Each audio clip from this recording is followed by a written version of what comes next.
Hello student, Bhagwati PG college online classes में आपका स्वागत है। आज हम BA part third geography second paper और उसका जो टॉपिक है दक्षिण एवं दक्षिण पूर्व एशिया के संदर्भ में भारत का अध्ययन, ये हम आज इसका अध्ययन करेंगे। इसमें सबसे पहले हम भारत के नामकरण के बारे में अध्ययन करेंगे कि भारत का नाम भारत कैसे पड़ा। देखिए, पुराणों में अगर हम पुराणों के हिसाब से देखें तो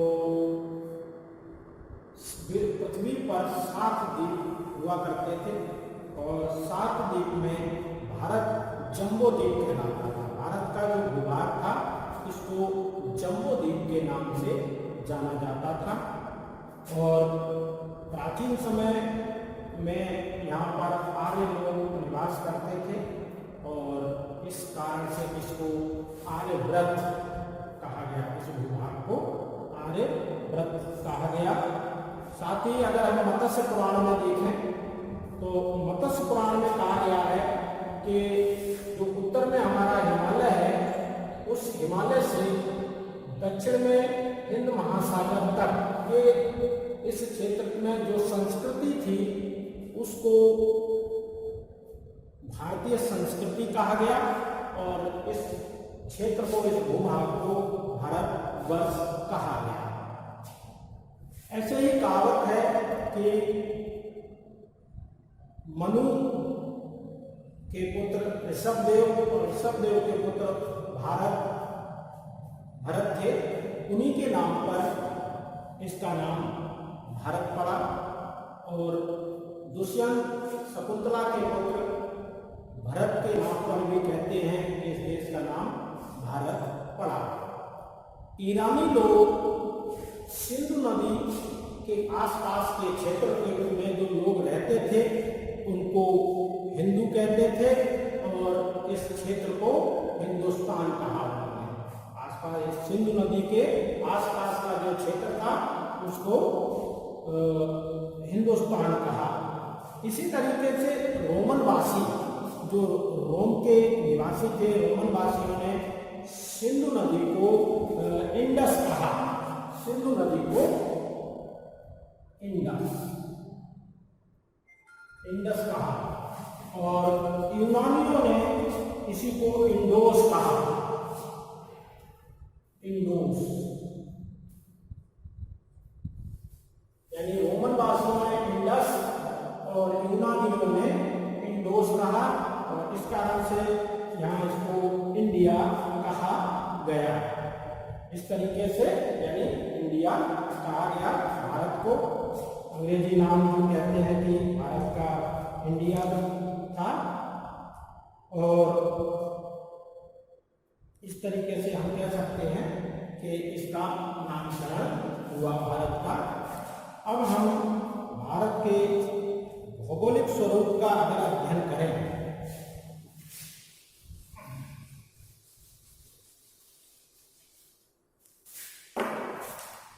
देखिए, भारत दक्षिण एवं दक्षिण पूर्व एशिया के मुख्य अगर क्षेत्र पर ग्लोब पर देखें तो भारत की स्थिति बहुत ही अच्छी नजर आती है और इसमें अगर हम सबसे पहले देखें भारत का क्षेत्रफल का अध्ययन करें तो ये जो क्षेत्रफल है इसका वो है 32,87,263 वर्ग किलोमीटर।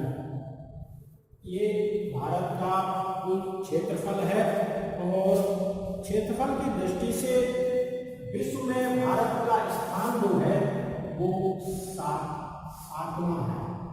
सातवां स्थान रखता है और टोटल जो विश्व का क्षेत्रफल है उसमें अगर हम भारत के प्रतिशत देखें तो 2.4% भारत का क्षेत्रफल है। यानी विश्व के कुल क्षेत्रफल में अगर हम देखें भारत के क्षेत्रफल का प्रतिशत तो वो 2.4% क्षेत्रफल है हमारा। प्रतिशत में अगर हम देखें इसका अगर हम अक्षांशीय और देशांतरीय विस्तार देखें, देखिए भारत पूरी तरीके से उत्तरी गोलार्ध में है, यानी हम यूरोप का जब अध्ययन करते हैं तो ये जो 0 डिग्री अक्षांश रेखा है इसके उत्तर में भारत स्थित है, यानी उत्तरी गोलार्ध में।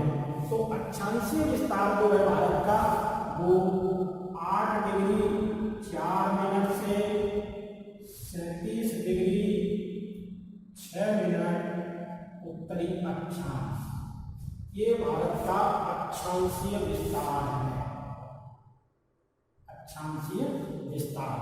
इसी तरीके से अगर हम इसका देशांतरीय भारत का विस्तार देखें तो 0 डिग्री देशांतर यानी प्रधान यामोत्तर जो रेखा है भारत इसके पूर्व में स्थित है। तो इसका जो देशांतरीय विस्तार है, देशांतरीय विस्तार अगर हम देखें तो ये 68 डिग्री 7 मिनट से 97 डिग्री 25 मिनट पूर्वी देशांतर।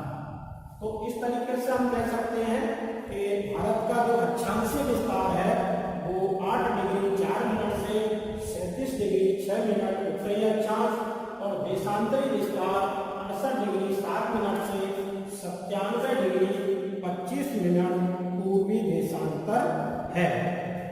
अगर हम इसके उत्तर से दक्षिण, इसको भारत को कर्क रेखा जो है यानी 23.5 डिग्री उत्तरी अक्षांश जिसे हम कर्क रेखा बोलते हैं, ये भारत को 2 भागों में बांट रही है। और जलवायु खंडों के आधार पर भी हम कह सकते हैं कि भारत कर्क रेखा से उत्तर का जो भारत है वो शीतोष्ण कटिबंध में है और दक्षिण का जो भारत है वो उष्ण कटिबंध के अंतर्गत आता है। तो अगर भारत की हम विस्तार के बारे में देखें, उत्तर से दक्षिण, उत्तर से दक्षिण अगर भारत की कुल लंबाई को हम देखें तो 3214 किलोमीटर ये भारत की उत्तर से दक्षिण लंबाई है। इसी तरीके से अगर हम पूर्व से पश्चिम देखें इसकी स्थिति तो 2933 किलोमीटर ये भारत की पूर्व से पश्चिम लंबाई है। यानी इसकी लंबाई की स्थिति से अगर हम देखें तो उत्तर से दक्षिण 3214 किलोमीटर, पूर्व से पश्चिम जो इसकी लंबाई है वो 2933 किलोमीटर इसकी लंबाई है। इसकी अगर हम स्थलीय सीमा की बात करें, भारत की अगर स्थलीय सीमा की हम बात करें, जो उत्तर भारत जो है वो स्थल है और स्थल की जो सीमा है हमारी कह सकते हैं स्थलीय सीमा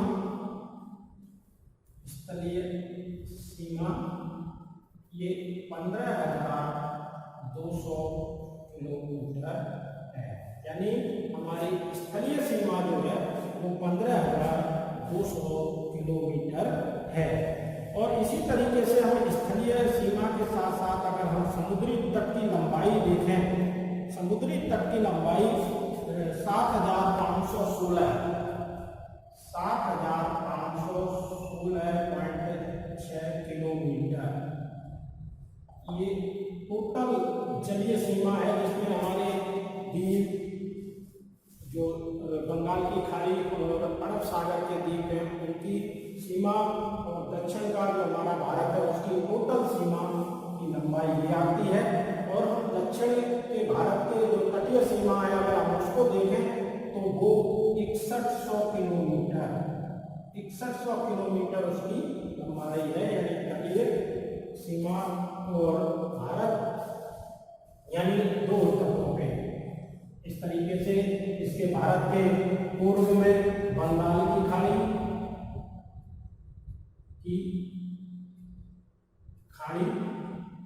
पश्चिम में अरब सागर और दक्षिण में हिंद महासागर।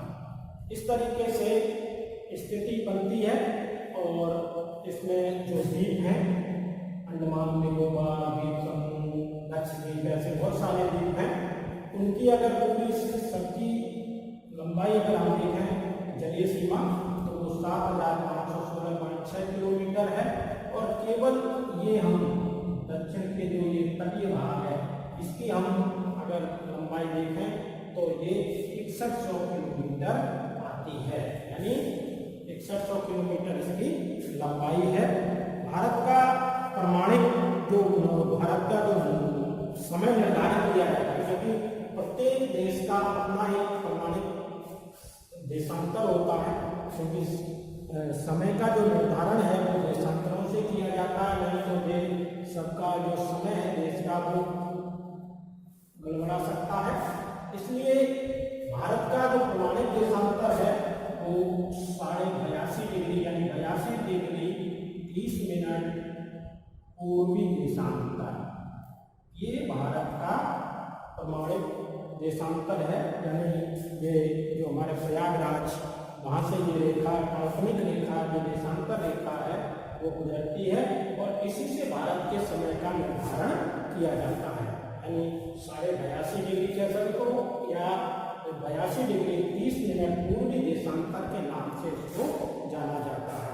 तो ये एक छोटी सी आपकी इसकी जानकारी है। और इसके बाद हम भारत के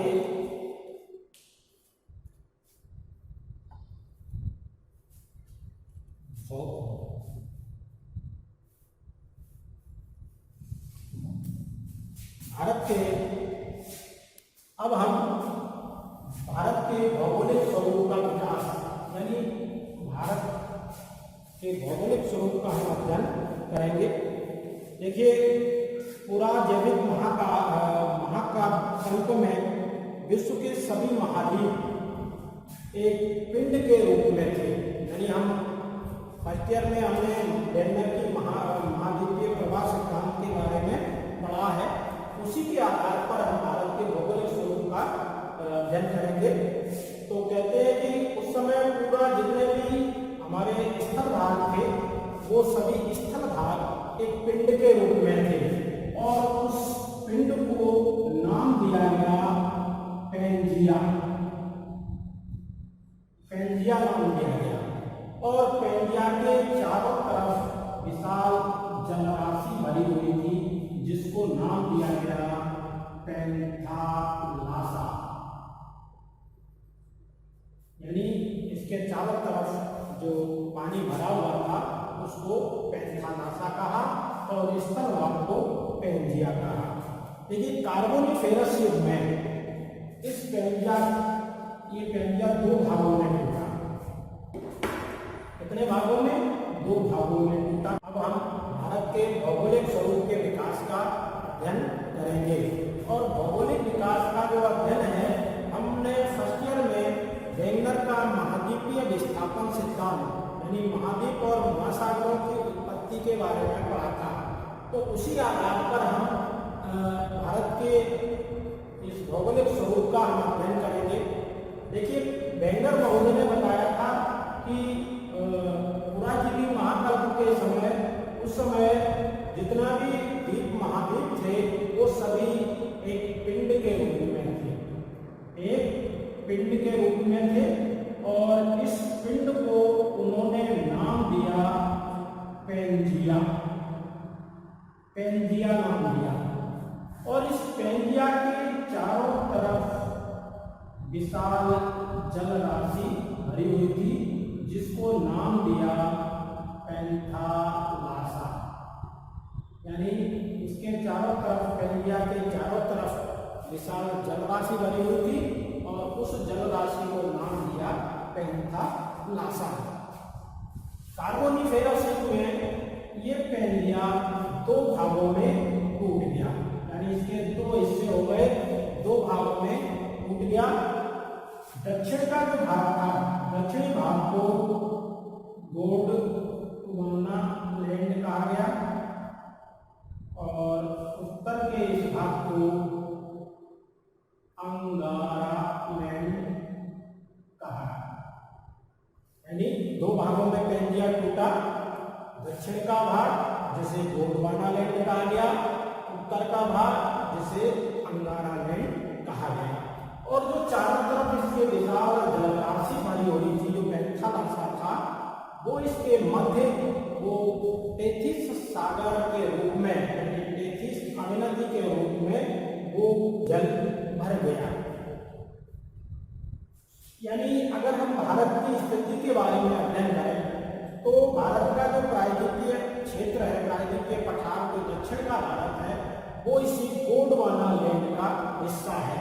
यानी इस तरीके से ये जो दक्षिण का भाग, इसके उत्तर में टेथिस सागर था, ये अंगारा लैंड का भाग है। इसके उत्तर में टेथिस सागर यानी टेथिस अभिनदी और उसके उत्तर में अंगारा लैंड। इसके दोनों की खिसकने से यानी गोंडवाना लैंड के आगे बढ़ने से इसमें संपीड़न के कारण वलयाकार हिमालय की उत्पत्ति हुई।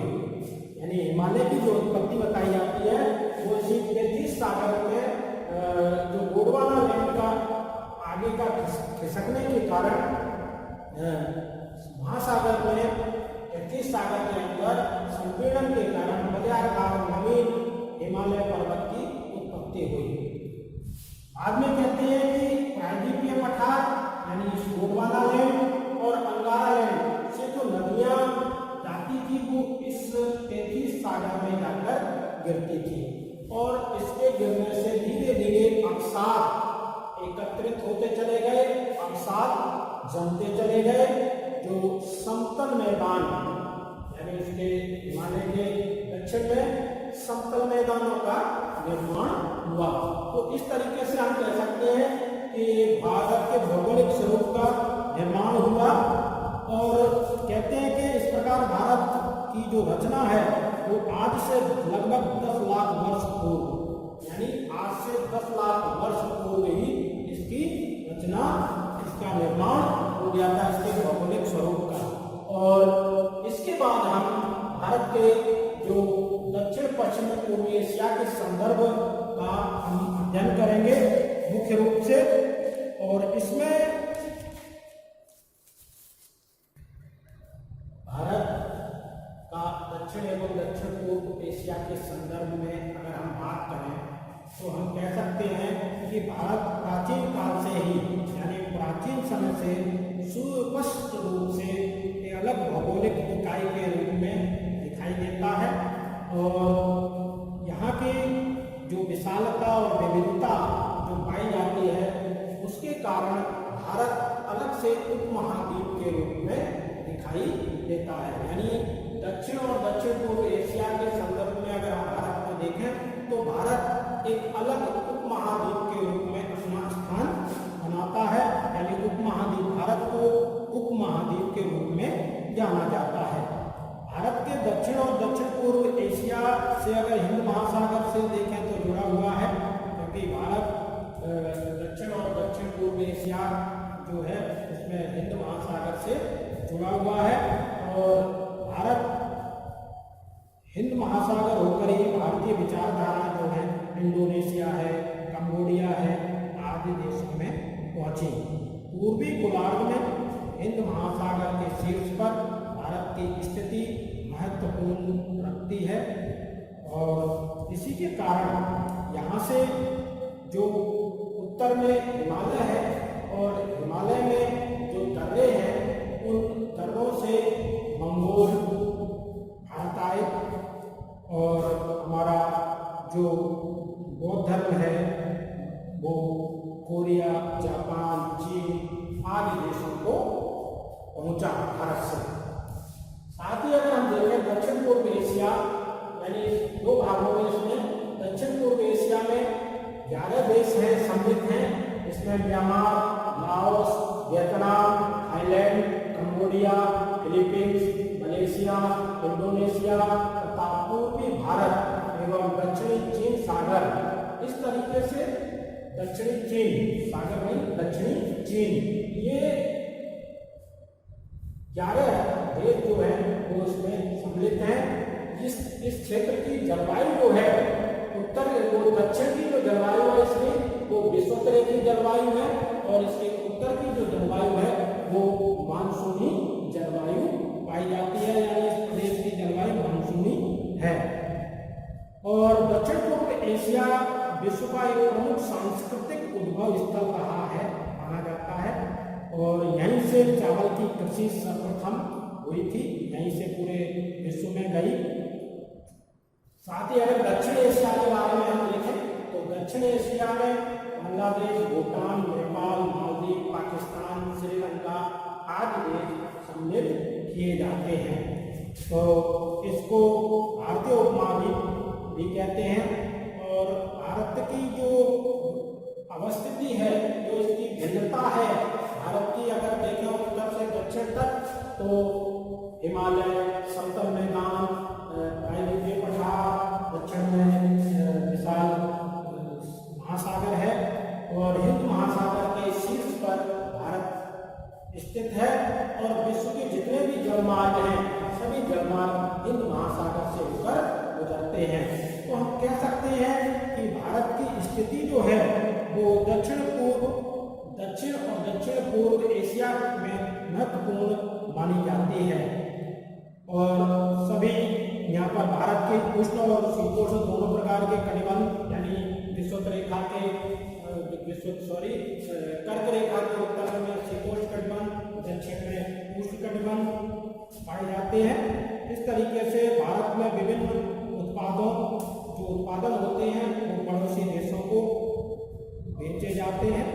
भारत का जो प्रमुख फसलें हैं इनमें चाय, कहवा, नारियल, रबड़ आदि में उत्पादन में नंबर 1 है, दूसरे देशों को ये वितरित करता है। और इस तरीके से भारत की दक्षिण और दक्षिण पूर्व एशिया के संदर्भ में अगर हम देखें तो बहुत अच्छी